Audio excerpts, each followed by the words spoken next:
안녕하십니까. 클릭이 사람의 유진수입니다. 우리 전북, 전주의 30년 뒤에 미래의 모습은 어떨지 가끔 궁금해지기도 합니다. 물론 많은 변화가 있겠지만 그래도 희망은 있을까? 그런 생각을 해보는데, 그래서 오늘 이 시간에는 최수찬 카이스트 대외 부총장과 함께 이와 관련해서 이야기 나눠보겠습니다. 안녕하세요. 안녕하세요. 반갑습니다. 오랜만에 뵙는 것 같아요. 그동안 어떻게 지내셨어요? 뭐 덕분에 뭐 잘 지내고 있죠. 카이스트에서 또 연구도 하고 학생들 가르치면서 잘 지내고 있습니다. 네. 대전에 있기 때문에 주말 부부 하신다는 얘기가 있더라고요. 주말 부부는 아니고요.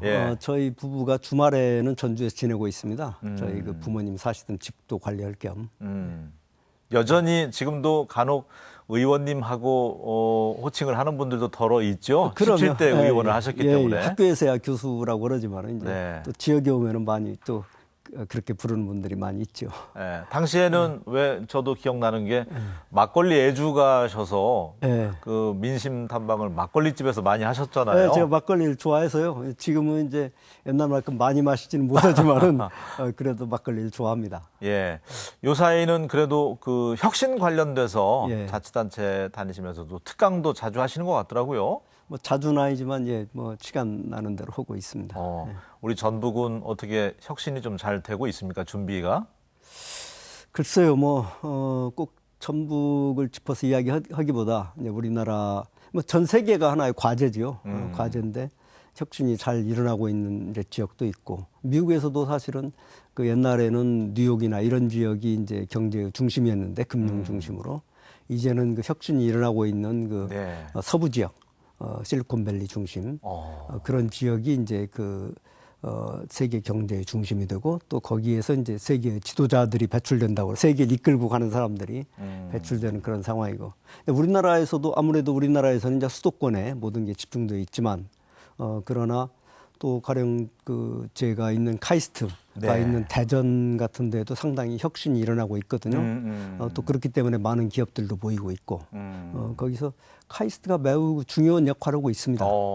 그래서 카이스트가 그 세계 그 혁신 역량이 그 2017년에 탐슨 로이터 그 평가에 의하면은 세계 한 6위 정도 된다고 그럽니다.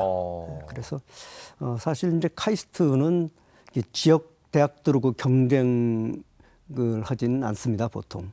그리고 가능하면은 이제 지역에서 할 수 있는, 지역 대학들이 할 수 있는 일들은 지역 대학이 하고, 카이스트는 아무래도 좀 글로벌 그 세계 무대와 글로벌 경쟁이 필요한 부분, 글로벌 R&D가 필요하다든가 뭐 이런 부분에서는 이제 저희가 그 지역도 도와드리고 그러고 있습니다. 그러니까 혁신이라는 단어가 언제부터 이제 우리 사회에 정말 어떤 크고 작음을 떠나서 조직의 문화에서 정말 필요한 단어가 됐는데, 그 세계적인 그 카메라, 필름 카메라 만들었던 그 회사가 디지털 카메라를 예측을 하지 못해서 맞습니다. 망한 사례를 통해서 혁신 얘기를 많이 강조하잖아요. 그러니까 금방 말씀하신 것처럼 혁신에는 승자가 있고 패자가 있지 않습니까? 그러다 보니까 이제 혁신에는 또 양극화가 따릅니다.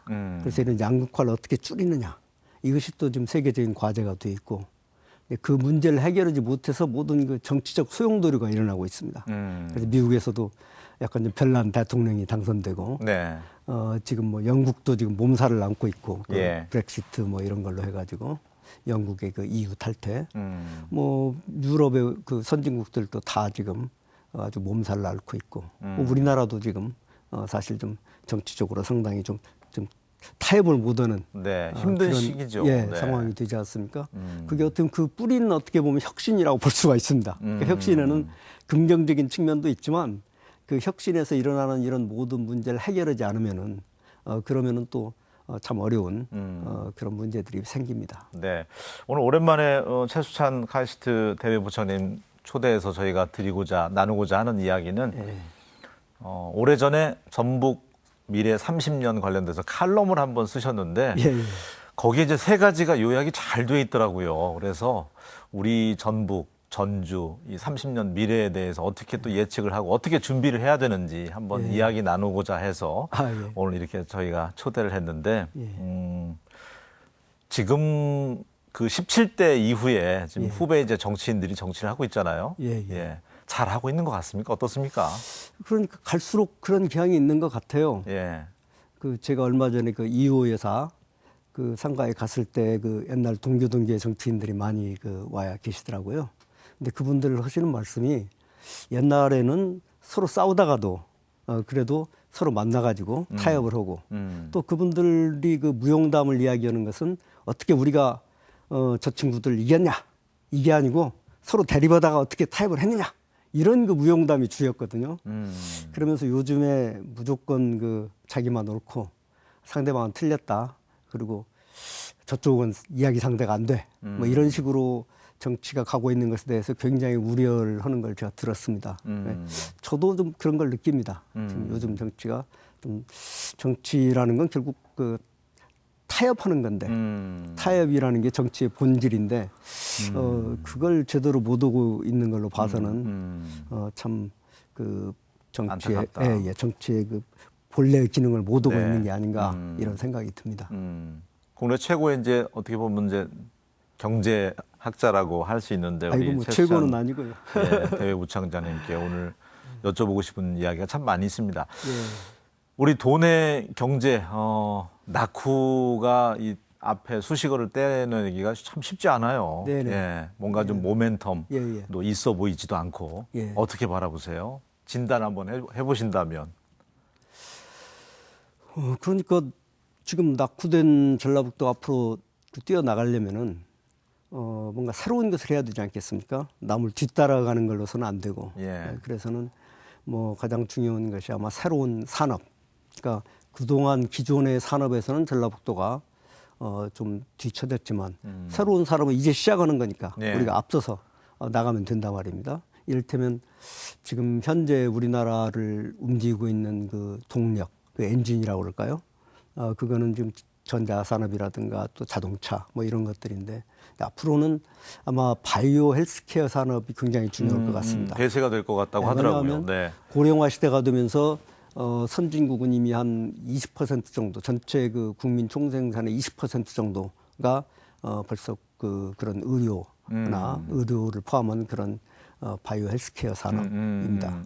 그 우리나라도 이제 조만간에 그렇게 되리라고 생각합니다. 우리나라도 15% 금방이라고 생각이 네. 되는데 그러니까 이거는 뭐 피할 수 없는 대세고 그러니까 그런 산업을 우리가 좀 미리 준비하고 또 추진해 나간다면은 또 전라북도는 또 그동안의 그 농생명 산업이라든가 또는 식품 산업이라든가 또 그런 기반을 가지고 있고 또 무엇보다도 전라북도에 있는 분들이 그 창의성이 있어요.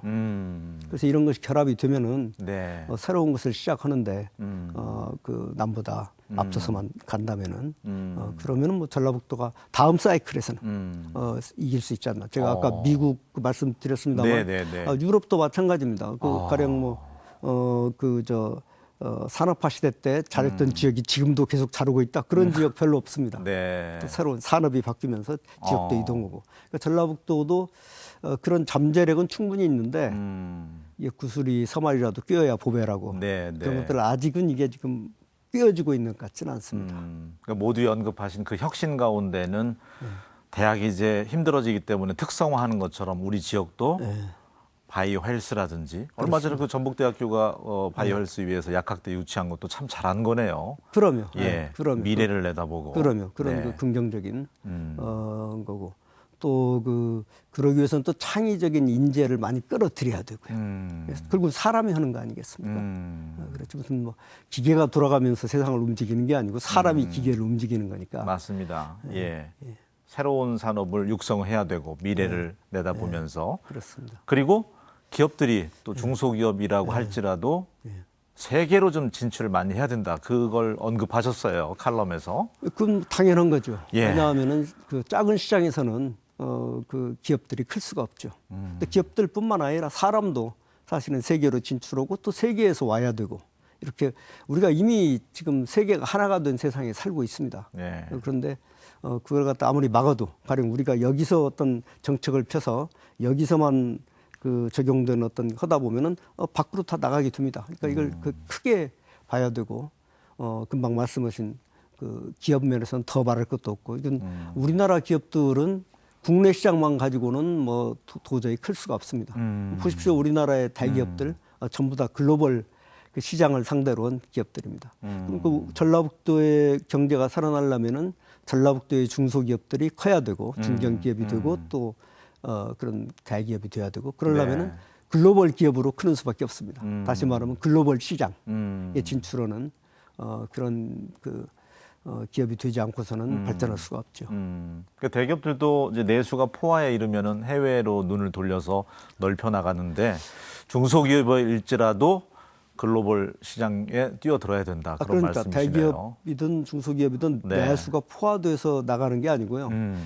처음부터 글로벌 기업을 글로벌 시장을 지향한 기업이 지향했던 그런 벤처 기업이나 중소기업들이 대기업이 되는 겁니다.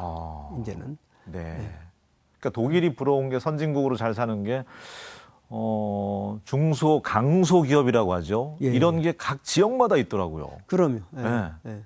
독일은 원래 그 지방 분권이 굉장히 강합니다. 네. 그래서 독일에는 뭐 큰 도시가 따로 하나 있는 게 아니고 각 그 도시들마다 그 지역 중심으로 이렇게 그 아주 고르게 발전했거든요. 그 우리나라에서 이제 뭐 지역 그 균형 발전 이런 걸 때는 아마 독일 모델도 많이 봤을 겁니다.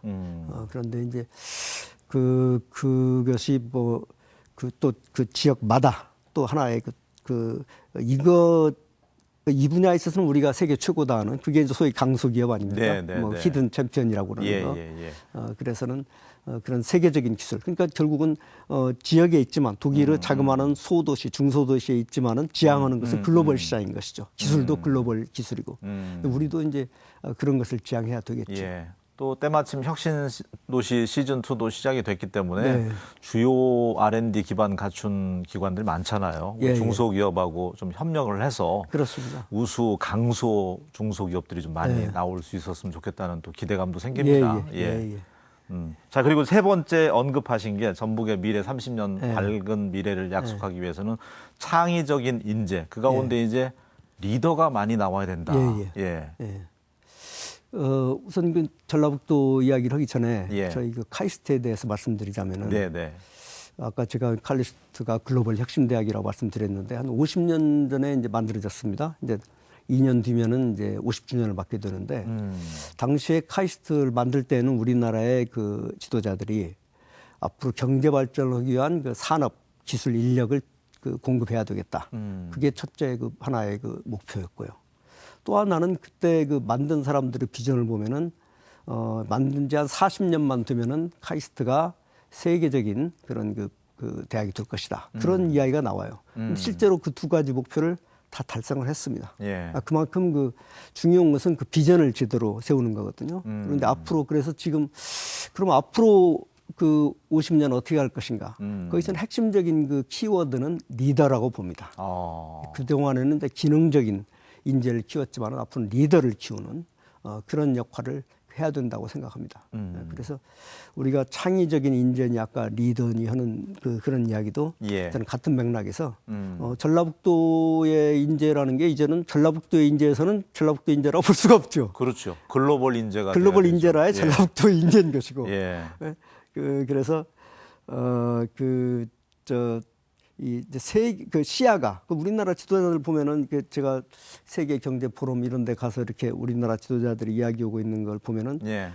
그런 세계적인 포럼에 가서도 자꾸 국내 이야기만 합니다. 북핵위기 이야기만 하고 한국의 뭐 경제 상황만 이야기하고 그러는데 사실은 그런 데 가서 이제 글로벌 이슈를 함께 논의하는 자리거든요. 마찬가지로 우리가 전라북도에 있지만 이제는 세계적인 이슈를 실시간으로 다 알고 있습니다. 예. 그러니까 전라북도 인재가 따로 있는 게 아니고 전라북도 인재는 세계를 움직이는 인재가 돼야 됩니다. 그러니까 전라북도에 스티브 잡스가 나오면 그게 글로벌 인재가 되는 것이고 그래서 그런 인재들을 전라북도에서 앞으로 키워내야 되고 또 어디선가는 지금 이미 잘하고 있을 거라고 생각합니다. 그 창의적인 인재 말씀하셨으니까 예. 카이스트 부설로 한국과학영재학교가 있습니다. 들어본 것 같아요. 부산에 네. 있는데요. 예. 지금 영재학교가 몇 개 더 생겼습니다만은 네. 저는 앞으로 20년 내에 카이스트 부설의 한국과학영재학교에서 고등학교입니다. 거기는 거기에서 노벨상 수상자가 나오리라고 봅니다. 우리도 나와야죠. 네, 네. 그러니까 왜냐하면 제대로 교육을 하고 있기 때문에 굉장히 그냥 아주 그 좁은 시야의 과학자, 기술자를 뭐 키우는 게 아니고 예. 그 이공계 그 고등학교지만은 아주 리더를 키웁니다. 그래서 좋습니다. 벌써 저희 카이스트에서 받아보면은 예. 그런 학생들을 받아보면 아주 그 행동도 다르고 그 접근하는 모든 문제를 접근하는 것도 다르고 또 주어진 문제를 풀기보다 새로운 문제를 찾아가고 그러니까 이런 것이 이제 그런 부산 지역에 있다는 거 그쪽에 엄청난 그쪽에 하나의 그 장점이라고 이점이라고 볼 수 우리 있겠죠. 지역에도 그런 학교가 하나 생겼으면 좋겠다는 생각이 들고요. 상산고 요즘 문제가 뜨거운 이슈잖아요. 예. 자사고 지금 폐지 목전까지 와 있는데 예. 어떻게 바라보고 계세요? 예. 창의적 인재, 미래 인재 양성 위해서 없애야 되는 건지. 그 금방 제가 그 한국과학영재학교 말씀드렸습니다마는 예. 역시 영재는 이제 발굴해서 이렇게 제대로 교육을 해야 됩니다. 뭐 과학영재라든지 예술영재라든지 뭐 이런 쪽의 영재를 발굴해서 키우는 것에 대해서 반대하실 분은 없을 겁니다. 그럼 꼭 과학이나 예술 분야에만 그런 게 있는 게 아니고 또 인문 분야나 이런 쪽에도 분명히 그 영재가 있습니다. 이제 그런 것을 키워주고 그런데 상산구 경우는 그 설립자가 예. 사제를 털어가지고 그렇죠. 순수 목적이 좀 강하죠. 네, 사례를 털어가지고 그 정말 저렴한 가격으로 좋은 교육을 받을 수 있도록 한 케이스 아닙니까?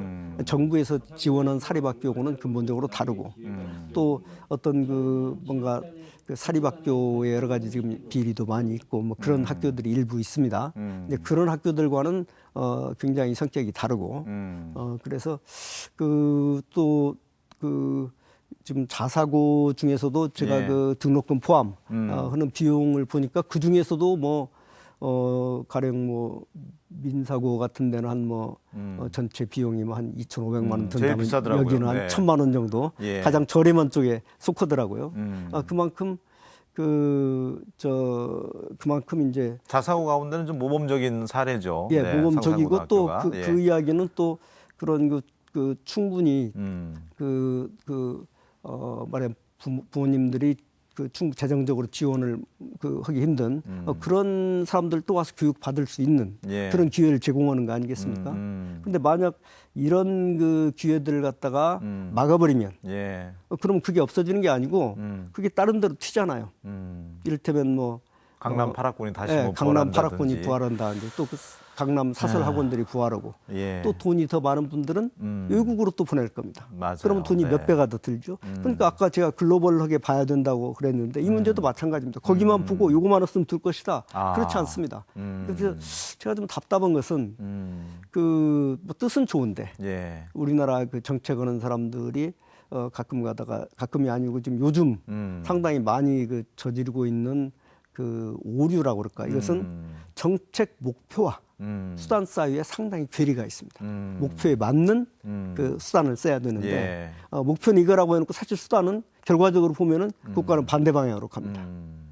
그 우리나라의 사교육이 실제는 이렇게 사교육이라고 그러면 사립학교 교육이 아니고 아시다시피 사설학원 교육이 이제 사교육이겠죠. 네. 그래서 엄청난 지금 돈을 쏟고 있습니다만은 그게 그렇게 커지게 된 게 사실은 기억하실지 모르지만 50 때 그때 과외라든가 예. 이런 사교육을 아주 때려잡겠다 해가지고 그 여러 가지 억제 정책을 폈는데 그게 우리나라 사교육 시장이 그 뒤에 엄격하게 아주 급격하게 증가합니다. 그러니까 그 정책이라는 게 원래 목표는 거고 수단이 잘못되면은 그렇네요. 더 그걸 악화시킬 수가 있습니다. 알겠습니다. 그래서 이런 예. 상산고를 막으면은 예. 교육 기회가 더 또 다른 부작용이 또 공정해지고 나올 수 있다. 평등해지는 게 아니고 예. 오히려 더 공정한 교육 기회가 박탈이 되고 그 더 교육이 불평등하게 되는 저는 그런 문제를 가져올 수 있다고 생각합니다. 알겠습니다. 사교육이란 게 뭐 도덕적으로 또 나쁜 건 아니잖아요. 나쁘다고 할 수 있는 것도 아니고 우리나라는 대학의 서열화가 존재하는 한 사교육이 없어지지 않을 거라는 생각이 있어요. 교육엔 답이 없다고 생각을 하는데 그런 걸 이런 예. 공교육에서 좀 그런 완충 역할을 할 수 있으면 사교육도 훨씬 줄어들겠죠. 간혹 그런 말씀하시는 분도 계시더라고요. 자사고인 상산고가 지역에 있어서 이득이 되는 게 뭐가 있냐. 우리 지역 아이들에게 오히려 기회가 더 줄어든다 하는데 미국은 대학이 전 세계에서 오잖아요. 대학만 놓고 보더라도. 그곳에서 공부했던 학생들은 언젠가 또 다시 가려고 하고 우호적인 생각도 갖고 보이진 않지만 경제학자 입장으로서도 그런 순기능도 있을 거란 말이죠. 상상고의 어떤 효과가. 뭐 그런 효과도 있고요. 예. 또 실제 그 좋은 학교들이 있으면은 그 학교 때문에 그 인재들이 좋은 분들이 모여들지 않습니까? 가령 그 이 지역에 제가 새로운 산업이 필요하겠다고 했는데 그런 그 새로운 산업에 필요한 인재들이 오려면은 그 여러 가지 그 여건들이 필요한데 그중에서 교육 여건은 굉장히 중요한 부분이고 물론 상상고가 전국에서 모집은 합니다만은 지역에 상당히 그 또 배려를 합니다. 하버드 대학도 마찬가지입니다. 그 마찬가지고 그 지역에 약간 그 배려를 합니다. 그래서 그런 그 좋은 학교가 지역에 있다는 것은 지역에 좋은 사람들을 그 모이게 할 수 있는 하나의 그 큰 그 이점이라고 볼 수 있죠. 알겠습니다. 교육은 사실 뭐 전문가가 아니어서 어줍지 않게 꺼내기가 참 어렵지만 우리나라에서는 요즘 모든 분이 다 전문가라는 예, 이 그림이 정말 모든 걸 말해주고 있는 것 같아서 제가 한번 가져봤는데 앞쪽은 이제 평등 교육을 강조하는 박스가 한 아이가 올라가 있는데 다 똑같죠. 옆에는 공평하게. 그래서 키 작은 아이도 야구장을 볼 수 있게 박스를 2개를 지금 밑에 설치해 놨잖아요. 그래서 수월성과 평등 교육이 상호 보완적으로 이루어진다면 얼마나 좋을까, 이 그림처럼. 그런 생각이 들었어요. 그러니까 이제 그 관점에서 볼 수 있고요. 저 키의 크기를 그 뭐 능력의 크기다, 수월성의 크기로 볼 수도 있지만 또 어떻게 보면은 그 자원의 크기, 좋은 부모를 만났느냐, 재정적으로 뒷받침할 수 있는 그 크기로 볼 수 있지 않습니까?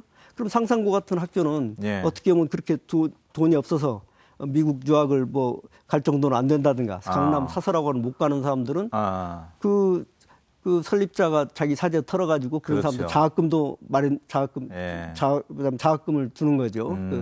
그 저렴한 등록금을 내서 그렇게 해서 키를 더 높여주는 역할을 하지 않습니까?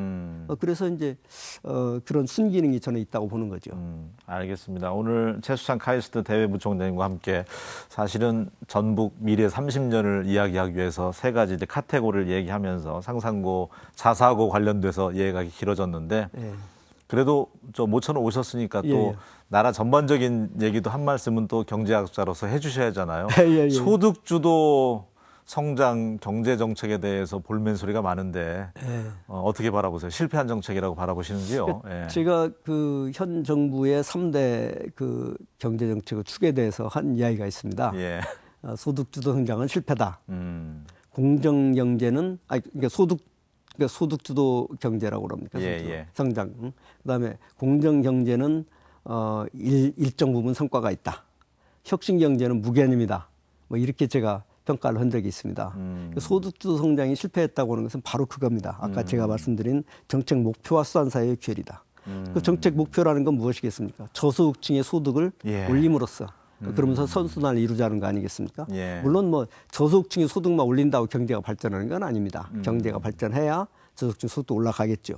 그럼에도 불구하고 그 부분만 들여다보죠. 그게 정책 목표라면 과연 급격하게 최저임금을 올리면은 저소득층의 소득이 올라가느냐? 오히려 떨어지죠. 왜냐하면 실업이 늘어나니까.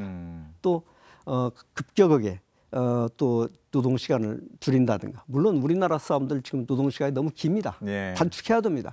그러나 그런 것은 시간을 두고 거기에 그 적응을 충분한 그 과도기를 거치면서 가야 될 하나의 방향이지. 그러면 갑자기 그렇게 되면은 좀 그 실업률이 올라가고 성장이 또 성장률이 떨어지고 이러기 때문에 결국은 거기에서 가장 피해를 보는 것은 저소득층입니다.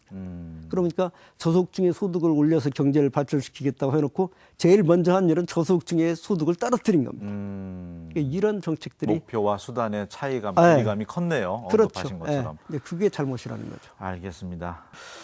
우리 전북도민이 30년간 어쨌든 새만금이 희망 고문 아닌 격 희망 고문을 받게 됐는데 지금이라도 늦지 않았으니까 이제 어떤 바이오 헬스라든지 미래에 혁신할 수 있는 새로운 동력들을 많이 좀 장착을 하고 또 우리 중소기업들이 해외로 좀 많이 진출할 수 있게 자치단체에서 도와주고 또 창의적인 인재 육성해서 앞으로의 30년은 좀 밝은 미래를 볼 수 있었으면 좋겠습니다. 앞으로도 우리 전북 경제 발전할 수 있도록 조언 많이 해주셨으면 좋겠습니다. 그렇게 하도록 하죠. 오늘 함께해 주셔서 고맙습니다. 감사합니다. 감사합니다.